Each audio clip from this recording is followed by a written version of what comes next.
Hana Theme, violinist and producer. She's released 2 singles this year and your first music video, which is very exciting. Yes. What's it called?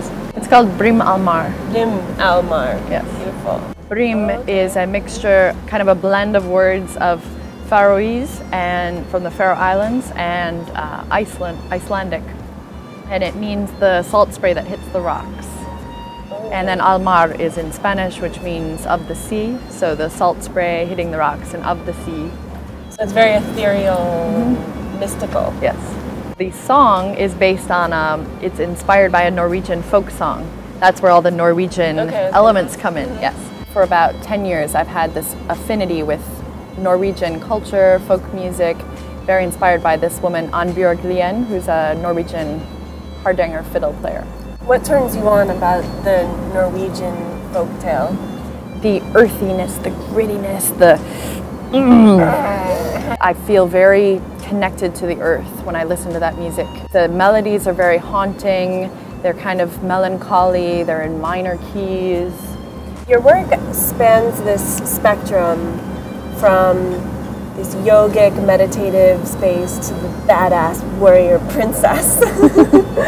Oh, you picked up on that? Yeah. Oh, okay. Well, why don't we talk a little bit, tell me how your music informs and supports the yoga space. Arana Pitchinson developed this concept of yoga soundscape, which is yoga with live music. And basically they provide a live sound bed for her yoga class. So it's a special event that she curates. I've always loved yoga, and then to be able to combine both of my loves, yoga and music, and to help people achieve an easeful state of being through the medium of my music, like what could be better than that? So how does the music serve the yoga experience, become the medicine? Rana loves to go to this kind of real visceral, energetic place, so we take it to a peak. And that's when I get to bring in the gritty New York vibe, like kind of dubsteppy, a little gritty, dirty, yes. And that's not always, some people associate yoga with being very, kind of new age, and it doesn't, it can be that, but it can also be a really cool and awesome thing. And also to get you down. Yeah, which brings in that Norwegian vibe. Yeah. Because all of my music is very subsonic, cinematic. So I'm basically painting this picture for people to journey along and take their yoga experience to the next level.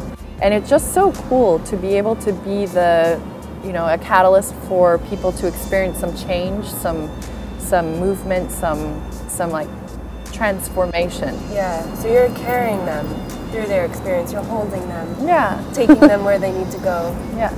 So you have that element, which is ethereal and transformative, and then you have this bad bitch side with the leather gloves and the dark. Tell me about the expression of that version of Hana Theme. I like picking things that allow me to be multifunctional. Partly it's about being sustainable in a way that you're not consuming and having to, constantly buy new things. Some people get stuck in, oh, I have to be this, or I have to make money, or, life is so much more than that. Yeah. I don't have all the answers, but I'm really tapping into my intuition in most everything that I do. Wherever I travel, what music I'm writing, I'm tapping into my intuition and trying to follow my heart. That's awesome, because that's exactly what Kokoro Chic is all about. Awesome. Working and creating from the heart. Yes. And doing it with style. Thank you. Thank you, Hana.